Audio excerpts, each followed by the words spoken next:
بل غزل دی چې دا د زلفو سلسلې چې راخورې شوې راوږدې شوې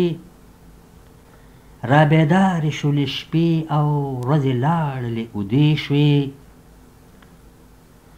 دا ګرمي ستا د ځوانۍ وه که لمبې وې ستا د شونډو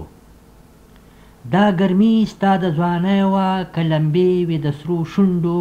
چې په هسې تصور د خیبر تړې پستې شوې او ارمانونه حسرتونه څه خواږه خواږه یادونه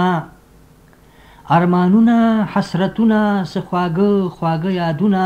وخته بس په وړاندې مه ځه رستو پاتې قافلې شوې او دا د چا وې آرزوګانې چې دا ستا د در شوې خاورې دا د چا وې آرزوګانې چې دا ستا د در شوې خاورې دا د چا د مینې اور و چې ایرې ستا د کوڅې شوې او هر یو غشی اوس خطا ځي د زړه نښې نه پخوا ځي هر یو غشی اوس خطا ځي د زړه نښې نه پخوا ځي سپېلنی شم د یار سترګو د چا سترګې درپسې شوې دا ګلونه که ازغي وو خدای خبر دی چې دا څه دا ګلونه که ازغي وو خدای خبر دی چې دا څه چې هم مې خښ شو په نظر کې هم مې سترګې پې خوږې شوې